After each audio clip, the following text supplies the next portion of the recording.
Good afternoon. This is Dr. David back with another, hopefully healing, and I don't use that word lightly, episode of Fresh Start with Dr. David. I hope you have been doing well. It just started raining. It's been raining today here, which is good because these allergens have been killing me. Oh my God. Not to mention the weight gain that goes associated with taking antihistamines, even if you take them sparingly, even if you take newer generation ones, they have all the cholinergic side effects, weight gain, dry mouth, all that fun stuff. But anyway, welcome back. I was planning on doing this episode on several different topics, and those include balance or life balance, emotional balance, psychological balance, your commitment to your values, principles, and beliefs as they remain still and as they change at the same time. And then the concept of balance always being in a state of flux and evolution. So balance as a changing entity or a changing force. And then also the concept of fighting emotional and psychological gravity, which is, I don't think anybody's ever said it that way before, but that's something that I came up with maybe a week ago and decided to talk about it. But it's the concept of, and I'll use a bunch of different examples to talk about it. It's the concept of emotional and psychological gravity. And then also, there were some examples that I was going to use to talk about some of these things. And I was also going to talk about ongoing growth and therapy and lifestyle choices. However, I realized on my calendar today that it is World Healing Day. And so in light of that, I want to switch to that. I love the word healing. I did a post on my Facebook page recently where I talked about when people ask me what I do, in the context of the fact that, I'm an MD who doesn't really practice medicine. I also do therapy. I do life coaching. I do a lot of things. But basically what I think I do is I help people heal. And the cool thing about it is if you're in a healing profession, hopefully, when you heal other people, it helps you heal as well. Now, that's not always the case because it depends on what kind of healing you do. But in my arena, I feel like because I'm doing my purpose and what I was built and created and love to do, that it heals me too. Because when I get insights with my clients, whether it's my clients from my private practices or the clients that I help work with in my consulting work in forensic addictions psychiatry, I feel like it helps me too. It gives me insight and it makes it easier to deal with some of my own issues when I help other people come up with solutions to theirs, right? So with that in mind, I'm going to talk about healing today, and I'm not going to spend a whole lot of time talking about it, but I love the word heal. It's a 4-letter word. It's a positive 4-letter word compared to some other 4-letter words, but it is a positive 4-letter word and it applies to everything. I mean, what does healing or heal not apply to? I don't know. I was trying to think of an exception to that rule. What about God? Does God heal?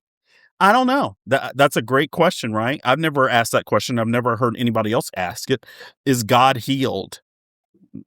If you believe in the Bible, I suppose that Jesus maybe received some healing, I suppose, depending on how you look at Easter or how you analyze it. But does God heal? Does the world heal? Does the universe heal? Do time and space heal? Does our planet heal, regardless of whether it's Earth Day or not? Do we heal? Do we truly heal? It's a great question. Can we heal this planet? And I don't just mean emotionally and psychologically, but also physically. Can we reverse some of the damage we've done? That's a great question. And so that's why I wanted to talk about healing, because World Healing Day, I think, is important and we should all think about it.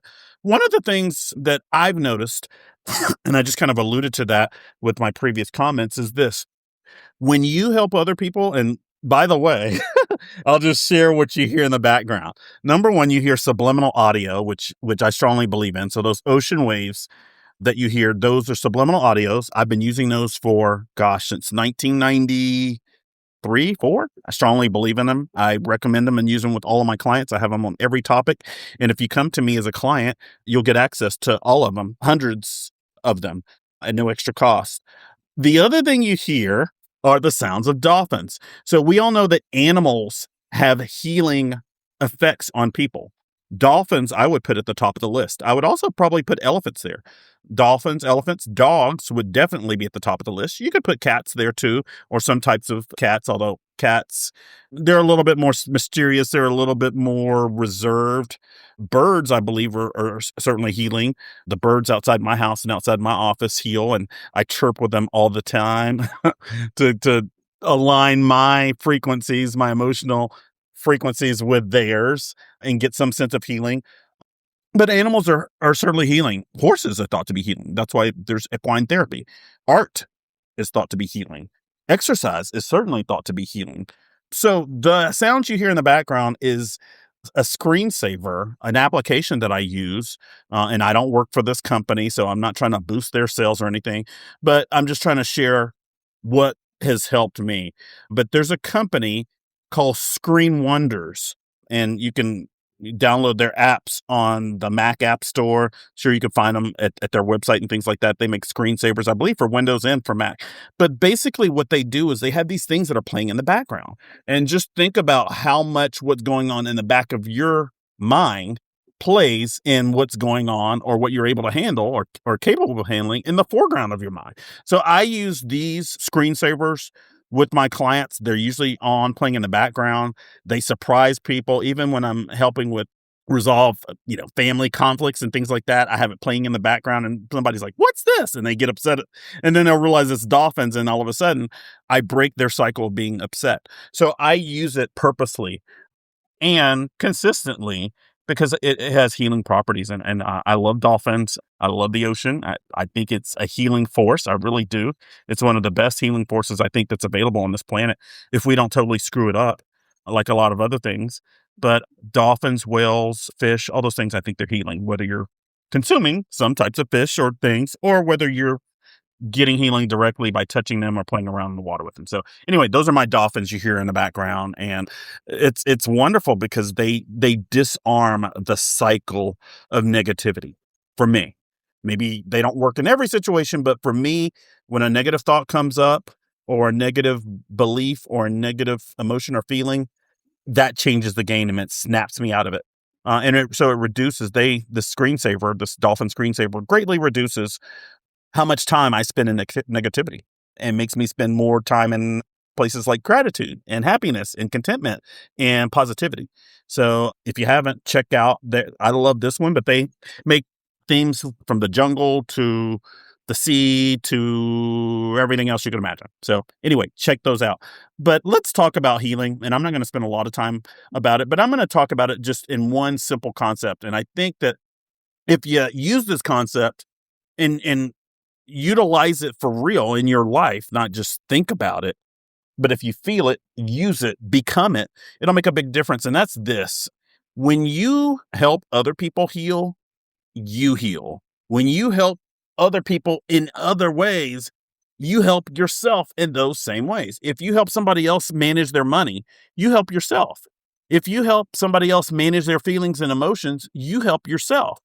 If you help somebody else manage challenges and problems and issues and dilemmas and things like, and negative patterns and negative oscillations and negative feedback loops and, patterns and cycles of destruction, things like that, you help yourself.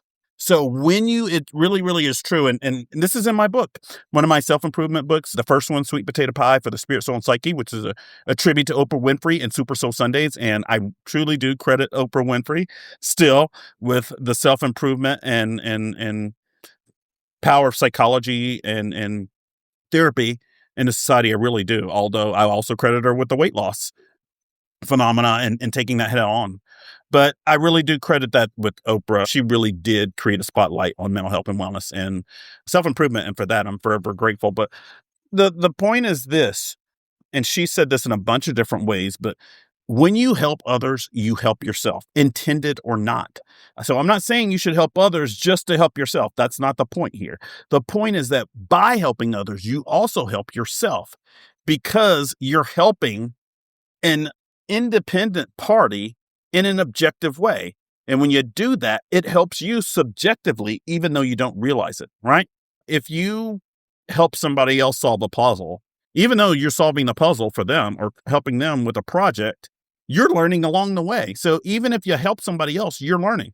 If you teach somebody else how to play cards, whether it's hearts or my one of my favorite card games, spades, or some other, or bridge, which I would love to learn how to play, or any of those games, when you help somebody else play, it reminds you and brings your recall of some of the basic rules that you might not think about when you're playing the game.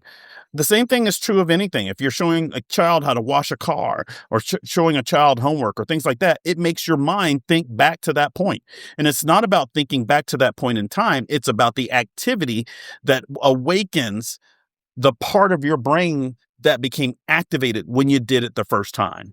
You're reactivating different parts of the brain that have either not been activated before, or that you're reactivating and experiencing that same thing. And so when you heal others, you heal yourself, and vice versa. When you heal, you help others heal, because then you can show and explain and tell them how they can do the same thing.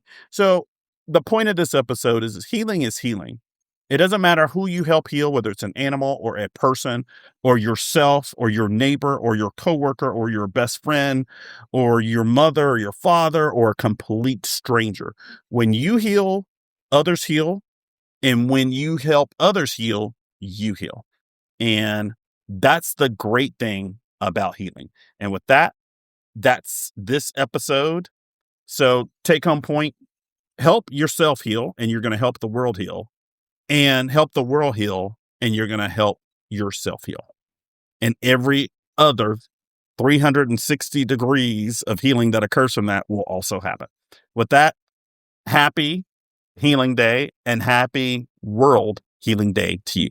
Take care and see you on the next episode. Bye.